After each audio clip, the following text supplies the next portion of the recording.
What's going on, guys? Blair here from The Rival, and I'm down here on one of my Alabama farms. So one of the things that we've learned from years of hunting deer and turkey and other animals is we really enjoy setting up our farms, and the strategy is what's become a lot of the most fun to us. It also is what gets us through the summer months and to looking forward to the next hunting season. And there's a lot of content out there that will showcase to you when you're dealing with open land how easy it is to put in food plots. But here in the Deep South, where a lot of the places that we've opened up, just recently opened up, used to be timberland.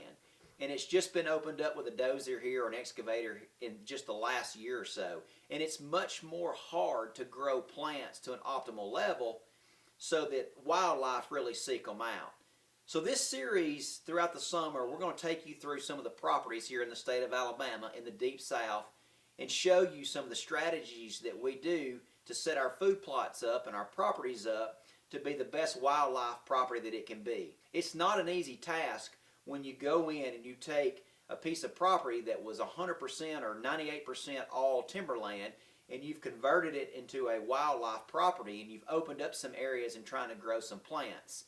What you'll find out is the soil pH is way off, but we're going to key in on a couple properties. We're going to show you some things that we do, and we're going to hit it from a saving the best budget standpoint that we can.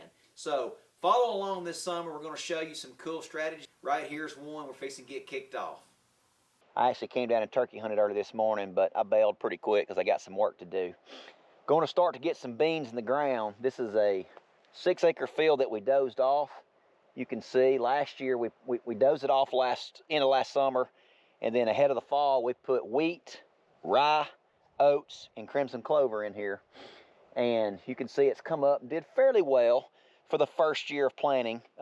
There's still a lot of areas that don't look very good, as you can see, like right where I'm at here. But we want to let this stuff grow out, and then we're going to kind of knock it down, and then drill some beans in here is the plan. But the soil is, it's a work in progress. I mean, you're in Alabama in the south, and this area where we are, it's a lot of rock ground, and I'll show you more of that in a moment. But anyhow, we've got a lot of things we're going to do to this soil, and some additives, lime, just a lot of different things we're going to do to try to boost it as much as we can once we get the beans in the ground. And we'll show you more of that as we do it. But I want you to see the amount of rocks that I've pulled off this field. Here's a couple more that I'm picking up as we speak. Look at this. This is the amount of rocks.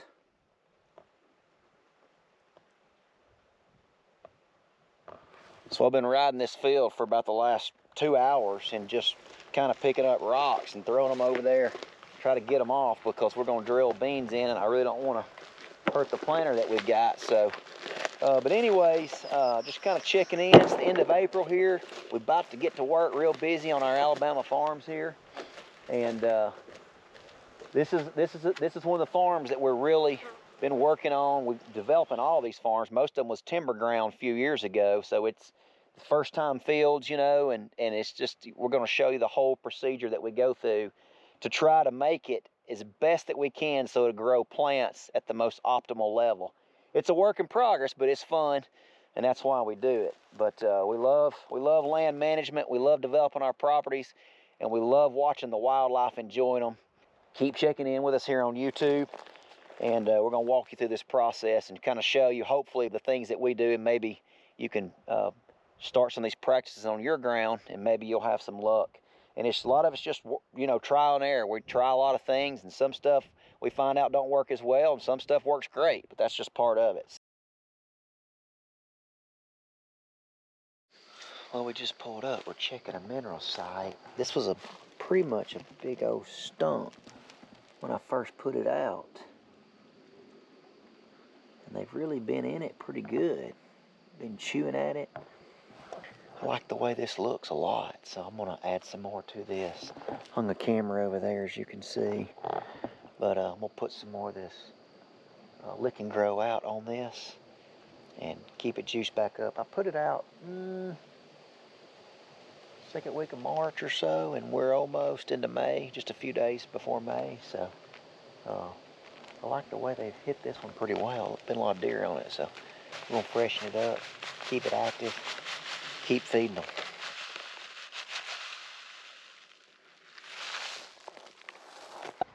Well, today is plant day. It's time to plant some beans, corn. We got some wildlife blend here from Backwoods Attraction, but you can see the whole truck bed is just full. We're about to get her planted. We got a full day ahead. We'll take you along with us as we go. Time to get the Ranger unloaded. Got my buddy Chad coming in to help me as we see. Tractor's up there on the hill, and we about to get rolling. So here we go.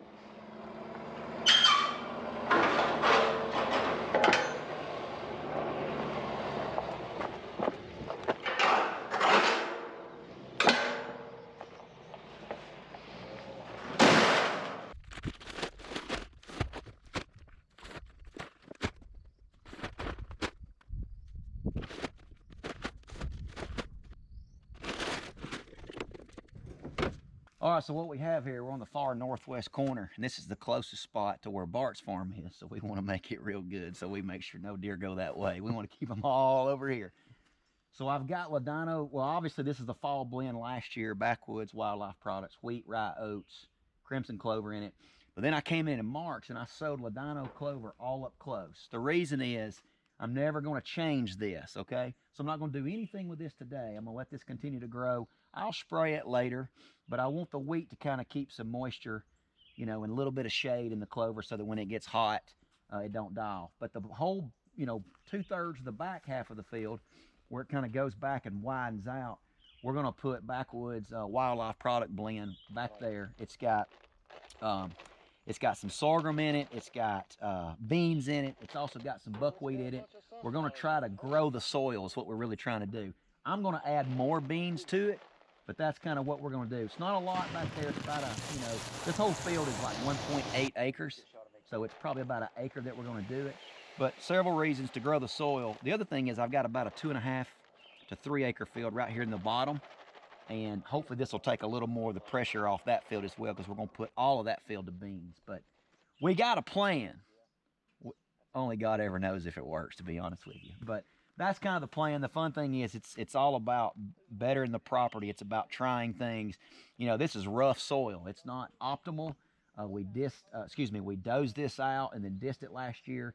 And you can kind of see, kind of in the middle, it was, or right here on the front end of the middle, it was better because this was an old hunting club years ago, and this was the tiny plot they had. I mean, you could barely turn the tractor and the disc around in it. But we expanded it, so all the new areas that we expanded didn't grow very well, which is much to be expected. But that's why we want to get, you know, spring, fall plantings over and over, and hopefully it'll enhance the soil. And then we've got other products that we're going to use. We're going to spray some other chemicals and things on it to try to, you know, jumpstart, yeah, our planting, and hopefully we get more out of it earlier than having to continually do it over and over, and it takes a longer time. But this is a great spot. I mean, literally, you see a pile of deer back here about every evening. The entrance is awesome. You come in down the bottom, you barely pop up the hill, and you're right here. I'm gonna probably scratch a little bit of area up here and maybe put some corn in right at the blind, just to hide the entry. But other than that, it's really good. So that's the plan. Maybe it'll work.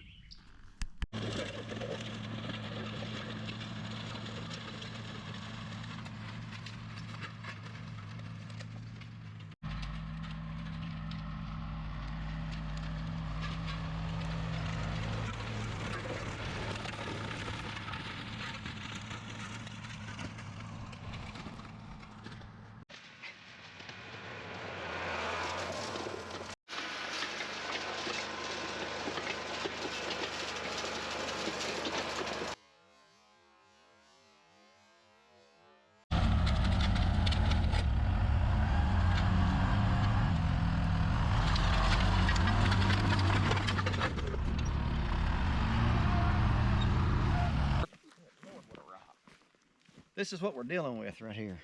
Rock's bigger than my head is. So you may be saying, what in the world are you doing? Well, I like to be able to get into places without being known that I'm there and out. That's the most important thing, is getting out.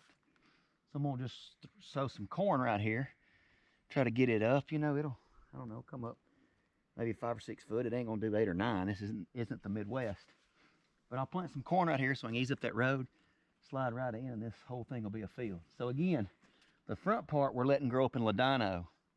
I'm really big on a 2-stage food plot approach. And what I mean by that is I like 2 different things going on, but I also don't want one of them to be terminated ever throughout the year. So this clover is going to continue to grow until about July, and then it's going to kind of not totally go dormant, but it's going to, the stress of the summer is going to really get to it. That plot that we just planted, we sowed it, disced it, sowed it, and then lightly covered it with the disc. It'll grow all summer and the deer will feed there. And then when we get some rains late fall, this clover will start coming up again. I'll spray these grasses in a couple weeks, but I'm not too worried about it yet because we're about to get a lot of rain. Sunlight is hitting the floor, the dirt floor or the ground. And so we're kind of accomplishing what we want.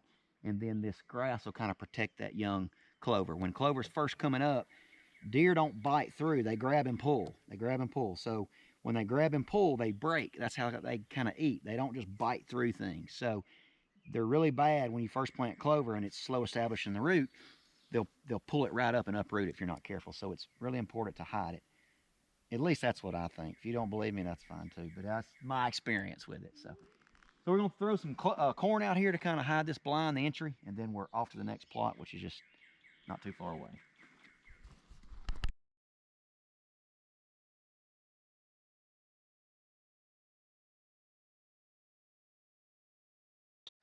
All right, it has been a full day here. It's 6 o'clock, and we started about 8:30 this morning. But we've got all of our food plots planted. What we did is we came down here in this bottom, and we disced it. I expected I was going to actually drill the beans in, but it's just too rocky. There's just rocks everywhere. As you can see right there's a rock, there's rocks, and there's some really big ones in places. But anyhow, so what we did is we came in here and lightly disced this ground, and we also picking up rocks and throwing them off, and we also covered the seed back up, and then I cultipacked it also. So right there's the cultipacker, as you can see. And we got a big field down here, about 5.5 acres, that's gonna be in beans. The deer are gonna really browse hard on it, so we know that, and that's why we put more beans to it. But anyway, so looks really good. 360 box blind over there, back in the corner.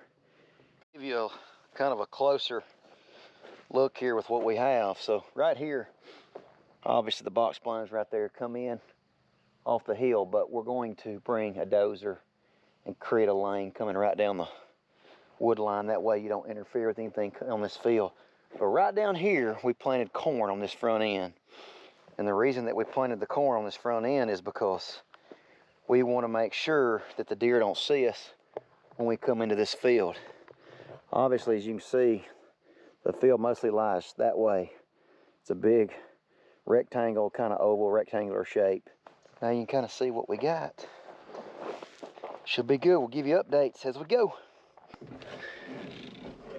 Our farm here, one of the farms here in Alabama, is planted for the summer, ready to go. Here we go.